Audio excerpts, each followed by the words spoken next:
Hmm.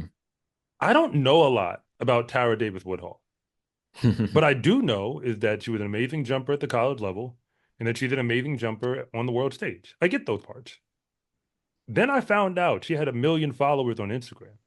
Oh yeah, she's different. And I was like, I don't think that has anything to do with long jump, or at least not mostly. Like part of it, yeah, maybe. But, between her husband, who is a Paralympic, didn't he win the gold medal in the field? Yep. Yeah, At the so he's a Paralympics. Yep. Paralympic Paralympic gold medalist.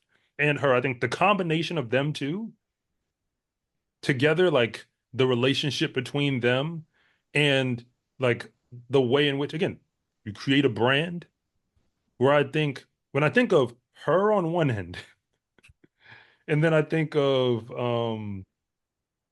wow, I'm sorry, I should know this name off head. Wait, who are you thinking of? Thea Lafond. Oh yeah, Thea Lafond from Yeah, Dominica, like triple jumper. Yep. didn't she just win a gold medal at the Olympics? Oh yeah. So put one on one end and put one on the other. And I'm gonna do this in real time. I'm gonna do this in real time. Thea Lafond. What's she looking like on Instagram? Under 30K. Hmm. Under 30K. And I'm willing to bet a large percentage of that showed up more or less around Olympic zone. And on top of that, I see a GoFundMe, no cap. She definitely doubled her followers, I think, after the Olympics. But And yeah, so I but feel let you. that sink in. Yep. Olympic gold medalist, less than 30K, GoFundMe. Yep. So I understand what Tara is trying to say, but I would say you are the one in a million, almost Hmm. literally, like in terms of what she's been able to create as an ecosystem around her in the sport. Yeah. Oh yeah. So when it comes to the field events, I mean, the real question is, I mean, yeah, how do you market it or expand the reach of it? Because and yeah, I don't have a bunch of amazing answers for you. The only one I have for you is comes from a team framework, which people like to keep shooting down. But I just keep reverting back to why did we care about Penn Relays so much? For the time that Penn Relays was up there, the reason why Bolt came to Penn Relays is because it mattered. And that's not a field event thing. That's a team thing. The idea it was called relays in the title. Ain't nobody care about no individual event and no Penn relays. Like that's not what you come there for. Yeah, it's USA true. versus the world it was an event on the track and field calendar. It really Yep. mattered on that calendar. People looked forward to watching it. And that's why I think Bolt came because it was like, oh, that's a place to go. For my Exactly. career to say Exactly. I ran there, I had that experience, I was a part of it. And then you flip over to like kind of the other, piece of the discussion where field events made sense in a team framework because we're scoring points. Yeah. It all Yeah. it get all now because remember, as a fan, I need to know what we're doing. Like, what are we doing? And I'm like, oh, Yeah. this is for 10 points. I get it now. Okay. I know why we're doing this because the team is trying to win. It all makes sense. And if you're telling me people don't care, then why is ESPN about to tell about the SEC indoor? Because they got a bunch of stuff they could put up there on ESPNU. Even if it don't get on ESPN2 live, that's fine. They're still going to put it on network. Yeah. Why? You think they're doing it just to make people happy? Because they petitioned for it?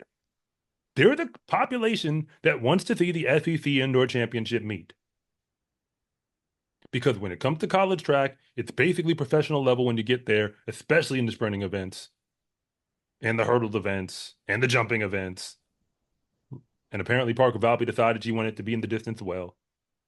Like she wanted to see that we could be pro too. So Yeah. like they're the entertainment factor because teams were coming and saying we're Yeah. going to battle. We want to win this title. Yeah. We're gonna jump whatever we got to jump. We're gonna run whatever we got to run. Whoever's got to run a relay for us and got to step up and put down a leg, you're gonna step up and put down a leg. Abby Steiner be running 4x4. She be running 4x1. Everything. Like Yeah. that's what it was. And what's crazy is it even makes me And he was think running of, 200s yeah, yeah, true. Sydney ran indoors. everything. Sydney ran everything. 200s. I think she might have run 100 while she was at Kentucky. She ran everything. Like, but this made me think about someone like Jasmine Moore, who, when she was in the NCAA, she was maybe as an individual, she was one of the greatest NCAA athletes ever.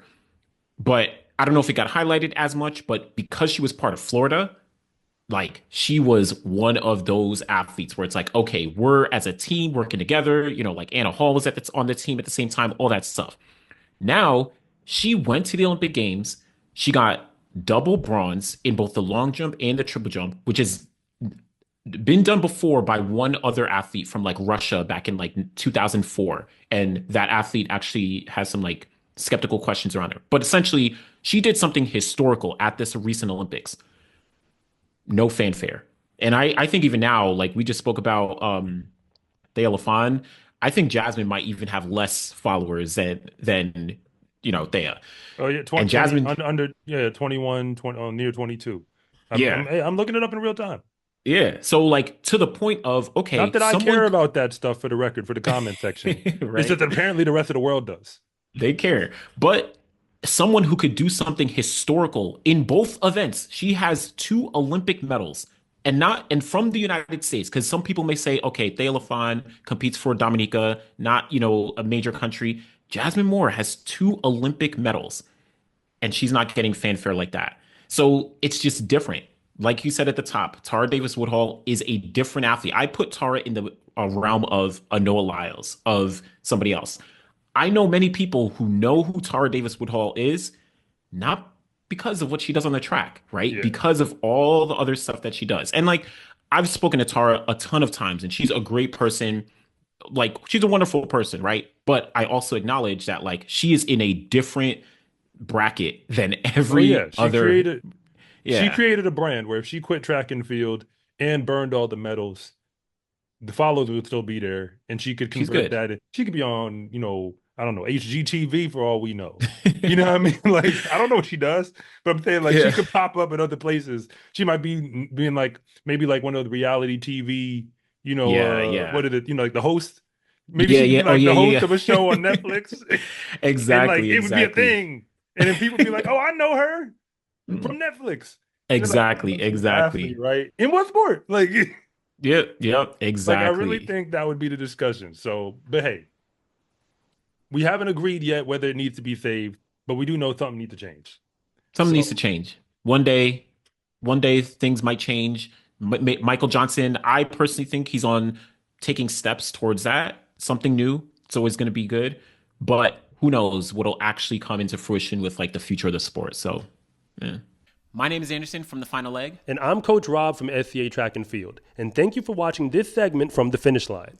If you want to know what's really going on at the high school and college level, be sure to subscribe to Coach Rob Track and Field.